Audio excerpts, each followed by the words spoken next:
Hey, what's going on, everyone? It's KIM in the SAV, Kim out of Savannah, Georgia. I'm having a very slow start to my Saturday. Like, seriously. But that's okay, because I can do that. Anyway, I wanted to jump on you guys because there is one question that I get, and it is the most common question that I get all the time from everyone, whether they want to be one of my clients, whether they want to be one of my consultants, whether it doesn't even matter, okay? And that question is how? How what? How something? How is the tea going to affect my body? How am I going to do this business? How am I going to find the money? How am I going to find the time? How am I going to tell my husband? How am I going to tell my wife? How am I going to do this and take care of my kids? How am I going to do this and work my job? How am I going how? And here's what I have to say to the word, to that question every single time. I don't know. I'm not Miss Cleo. I'm not God. I don't even know you half the time. And I'm not being funny. I'm being completely serious. But if your question is how instead of why, then you need not bother. Okay? So here is what I mean. How is this going to affect my body? Like, I understand that's actually a legitimate question, but everybody's body is different. So how something will affect you. See, what most people do not understand in life, and that's because school trains us this way. School trains us to always look for the answer, always be cautious, always look. And it's good in some instances to evaluate the hey, what's going on, Nisha? Congratulations to you, doing great things on the team. What's going on, Jimmy Wilkes? I'm honored. What country are you in today, brother? And Tala came back to the broadcast. Guys, if you're watching this on YouTube, it originally began as a Facebook Live, so that's why I'm shouting at my people. So here is my deal, guys. When you become an adult, as a child, as a teenager, we've been trained to, look at the outcome of everything and, ooh, be careful. Ooh, you don't want to lose money. Ooh, you don't want to lose time. Ooh, you don't want to lose nothing. You want to just always make sure that you're doing the smart thing. And I get that. But that type of analysis and always trying to figure out an outcome to something that is really, really unpredictable, because a lot of times you do not see what is going to happen until you actually go through it. I mean, let's really think about that. Let's really think about that. If you knew how the marriage would work out, right? If you knew that the marriage would probably end up in divorce, for those of you who have divorced, if you knew that the marriage was going to end up in divorce, would you have married? Right? For those of you who have had children, right? If you knew that your children were going to do some of the things that they've done to you. I speak to a lot of people every single day, guys. And let me tell you something. The person standing next to you in line, the person standing next to you in the car to your left or the right, you have no clue what they have been through. You have no clue. Some people have been through some things I cannot even wrap my head around. And the fact that I am on the phone talking to them and they're telling me their story, they're telling me their testimony, and I'm just like, oh my God. Like, sometimes I don't even know what to say to them because they've been through such traumatic things. I'm like, how are you still living? How are you still sane enough to have a coherent conversation with me? Because this sounds like some Lifetime movie crap. This sounds like something that cannot be real. But these people have gone through, so many people all around you have gone through things that you know nothing about. And some of it is good. Some of it is horrible. Like, honestly, horrible. And they've made it through. My whole thing is, if at some point before the traumatic experience happened, if they had known that that was going to happen, right? They probably would not have believed you if you told them. If you tried to tell them, hey, this is going to happen to you, right? And if you ask them, how would you make it through this if this happened? They would be like, I don't know. Because you do not know until you are met with that obstacle. And now you have to figure it out. But as we are trained as children that we can't do something unless we know how we're going to do it, when we're going to do it, all these other things. When you were doing a science project and they had all these steps, right? That you had to, I just did a science project with my son, and you have to write out all the steps and you have to write out all the stuff and all the preliminary. Like, it is great to plan, but sometimes we get so stuck in figuring out the outcome and not moving until we know exactly what's going to happen that we never move. And one of the greatest things that I learned from my first mentor is that the how is not my problem. And that has freed me in building a team. That has freed me in even raising my son. That has freed me in even letting go of some of the things surrounding situations about people that I care greatly about. And this is not just a business conversation. Even in my life, I have friends, I have family members that I care so much about. I want so much for them, and I'm sure they want a lot for me. But if I try to figure out, like right now, how is this going to work out for my son? How this, how that will drive me crazy. That, like, I almost went crazy back in the day trying to figure out the how to everything, to answer because I have that type of analytical mind. I was very much black and white, okay? I was the spelling bee girl, the oratory contest girl. I was like, oh, I want to know what's the statistic of this and that. I want to know all of that stuff. Otherwise, I would not move. When I got older, that was detrimental. When I was younger, that was something that was celebrated. When I got older, I found that was very detrimental to me. That was very detrimental to me as an adult, that mindset of having to know how everything would work before I would do anything. And I'm telling you right now, if you are that type of person, it's going to be very detrimental to you. God protects us by having time and seasons. So if he showed you your life all at one time, if you were born and the minute your faculties were developed enough for you to fully understand, and he communicated to you, hey, listen, you're going to live for 75 years and I'm going to show you all 75 years right now, you would probably combust on the spot. You'd be like, boom. You would just be like, I don't know if I can handle that, right? So God protects us by creating seasons and time frames. And there's a time for this and there's a time for that. There's a time to be with people and there's a time to be alone. There's a time to struggle and there's a time to celebrate. There's a time to sow and there's a time to reap. There's a time to build. There's a time to chill, dang on it. So we are protected with time. And it is a good thing that we don't know everything that's going to happen to us, because some of the stuff you ain't gonna like. You're just not. Even in building my business, if I had known when I first started my business that some of the stuff I would go through, in developing myself, in learning how to communicate with people, and learning about the body, and learning about money, and then learning about business cycles, sales conversations, if I had known that I would have to go through some of the things, both personally and professionally, in building a business that's a part of an industry that most people laugh at, I would never have started. But now I'm past that initial shock. And so I don't care about a lot of stuff that people care about. Now, my first mentor told us in a meeting, and it was so, I couldn't believe he said it at the time, but it was so profound. And this is the reason why I still listen to him, even though we're in different companies. But my first mentor, David Immuniti, I remember him standing in front of a group of people, and he was like, I am a man. He was like, I am a man. But the majority of my team is women. And a lot of them are single mothers. At that time, I wasn't a single mom.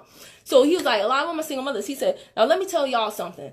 I tell you how to build the business. I don't tell you how to build the business while you run your life. He was like, so all these questions that you have about, what am I going to do with my kids? What am I going to do with this? What am I going to do with that? He said, I can't answer that. I'm not a single mom. And it was really something. He was like, I can't give you advice on something that I've never been through and something that I am not. So there's no need in you asking me how you're going to do it. That is your job to figure out. And if your why is big enough, you will figure it out. And in a minute, I was like, but he let me know that at that time, I wasn't a single mom. I was married. But he let me know. I don't need to come to him and ask him, well, how am I going to tell my husband this? How am I tell him? Because he said, I'm a single guy. And guess what? Even if the story were exactly the same, right? Let's say he was a single mom. Every single situation is different. I'm a single mom of one kid, but I have a single mom of twins on my team. Okay, my story and Candy B's story, two totally different stories.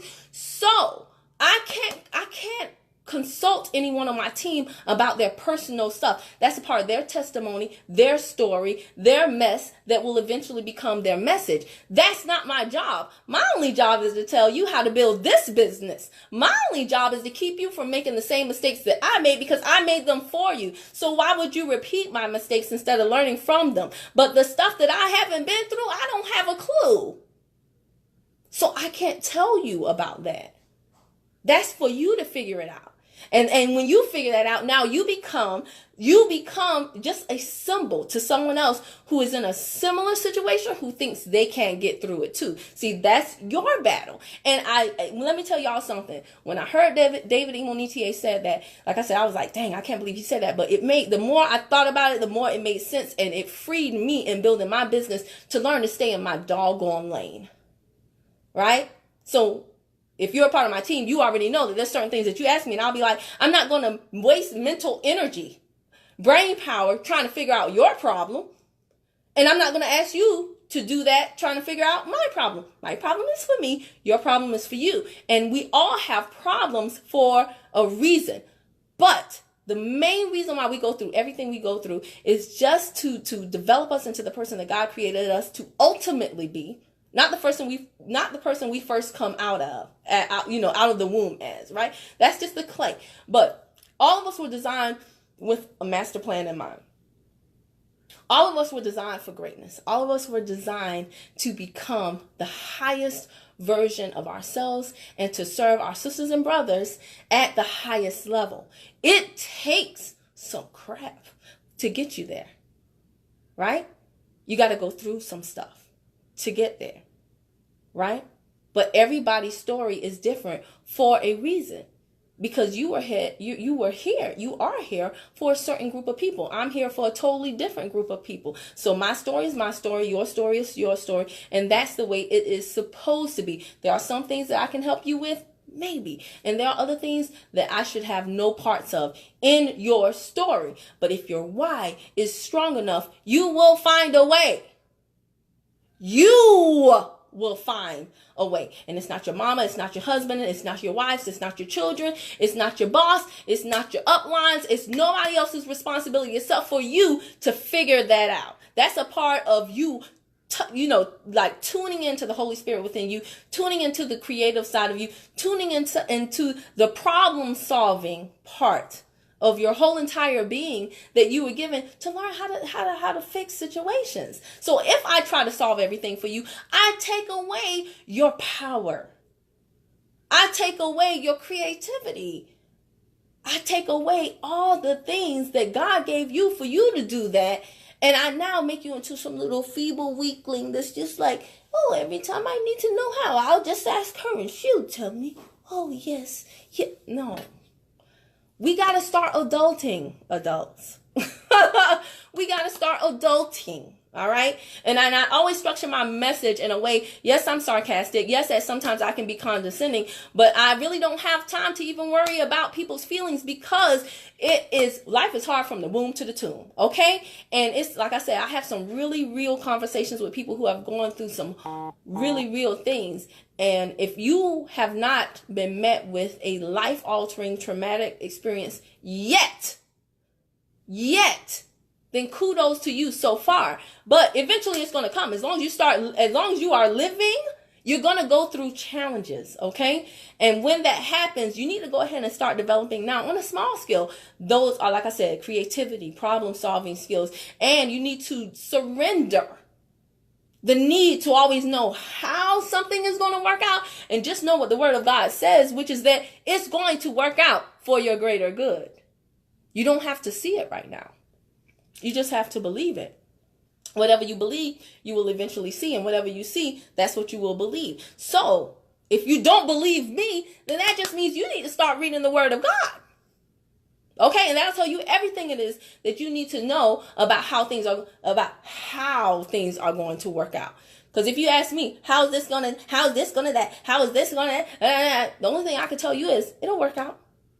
That's all I got for you, boo. That's all I got for you. But I'm gonna close this, with a story, and I'll just say, where there is a will, there really truly is a way. I don't take any excuses from people. I don't care if you're on my team. I don't care if you're a client. I don't care. I don't take any excuses, because, like I said, I speak to too many people who have gone through what you've gone through and probably worse, and they still found a way to make whatever happen that they want to happen. So, for example, and this is a very surface, lighthearted example. Okay, so I know I was talking pretty deep in this Facebook Live. I'm a deep kind of girl, but but this is a very surface simple example. So last Friday was Black Friday, right? And we had BOGO sales with my company, buy one, get one free. Well, there's this young lady on my team. She has been through 3 representatives in my company before she found me on YouTube. There's 3 people that she has spoken to that basically she loved the products, but she didn't get the best service.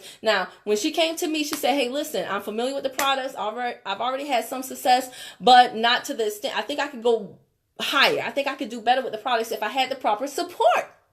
So I want to buy from you. We had to talk. I said, okay, cool. You seem like you're serious about a lifestyle change. So we can do this. So she said, well, listen, I just want to let you know I'm on a fixed income.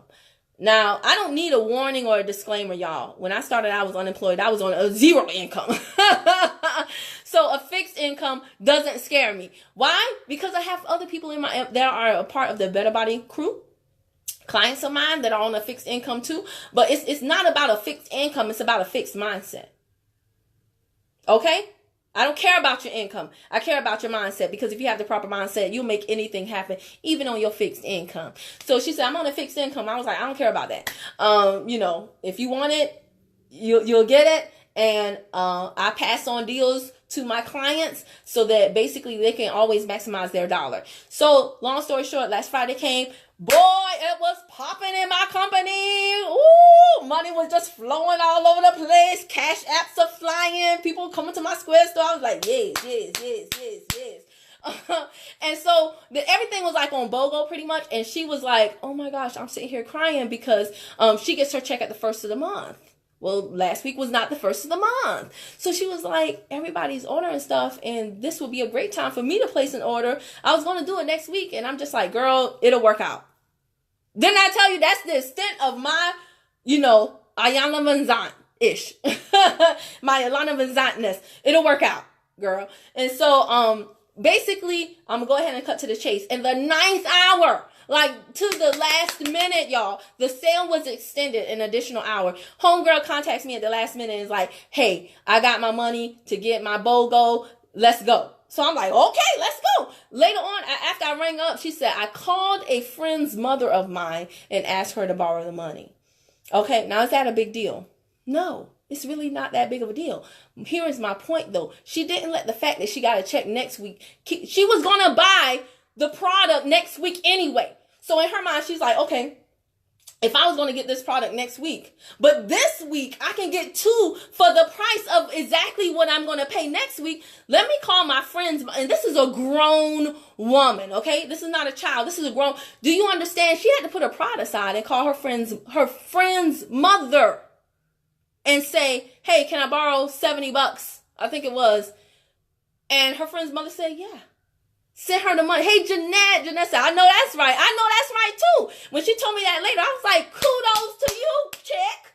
Kudos to you, because think about it. It doesn't make any sense. The most expensive decision you can make in life is the decision to be and stay broke. That's the most expensive. When you don't have money, you miss out on sales, you miss out on deals, you miss out on bargains, you miss out on interest, you miss out on so much stuff when you do not have money to move like you need to move. So she called her friend's mother and got the friend's mother to send her the money. Now she got 2 products for the price of one. And now next week, instead of her paying me $70 for one product, she paid $70 for 2 products this week, and next week she's just going to give the $70 to her friend's mother back. The woman will be made whole, and everybody lives happily ever after. Do you see what I'm saying? But if she had asked me, Kim, I don't have the money, can you tell me how can you, no, I can't. No, that's your problem to figure out. And guess what? She never came. She just said, oh my gosh, I want the sale, but I don't know how I'm gonna get it. And I said, it'll work out. It'll work out. And guess what? It did.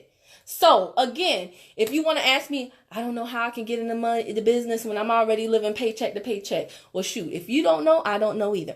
I don't know how I'm going to lose all this weight. I've already gotten up to 200 pounds, 300 pounds, 400 pounds, 500 pounds. I don't care how many pounds you are. Shoot, if you want to do it, it will happen. You will make it happen. That's all I got for you. I don't know how I'm going to start this business when I've already started so many other businesses and people left at me and blah, blah, blah, blah, blah. I don't know how either.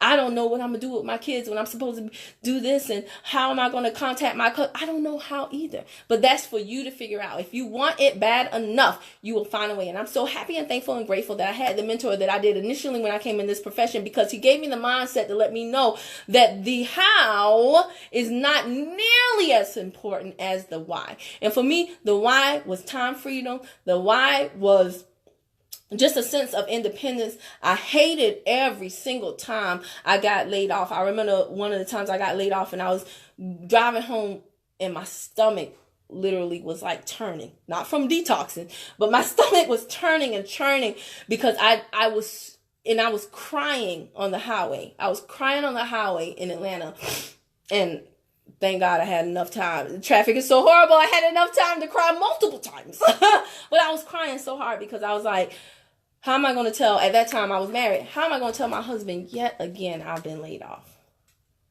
Like, again? How many times am I going to have this conversation? Yet again, I got laid off again? How many times am I going to tell him this? And how am I going to pay for this? And how am I going to that? And the more I thought about it on 285, the harder I cried. I cried so hard that I couldn't even see the cars in front of me. And I was just so tired. I was tired. And I drove in the garage and I just sat there. I sat there so long that, you know how you hear the garage come up and then nobody comes in the house. And so he came and he was like, why are you sitting out here? And I was like, nothing. And then I had to go in and tell him. And it was just a horrible feeling. It was a horrible, horrible feeling. So that horrible feeling was the impetus for me going through what I went through when I started this industry. I didn't care about what people said. I did at first, but I got over it. I got over a lot of stuff because I always remember that feeling of being laid off yet again for I don't even know how many times it had been at that point. I don't even know. I just know I was tired. So anyway, I hope this helps someone. Stop asking me how, because I don't know how. That's your problem. That's your problem. So adults, we got to start adulting. And a part of that is us understanding that the how is not as important as the why. And as long as we know who we are and where we are headed, no matter how many times we have to detour, we will get there. We will get there. Just keep the destination, the object of your desire. Just only look at that. Put blinders on, only look at that. Put blinders on, only look at that. And run with some people who are also running toward the same goal. I promise you, you will get there. If you want to know more about me, Kimberly Prosperity, and what I do, reach out to me, and I will see if it's a fit for you too. All right? Bye.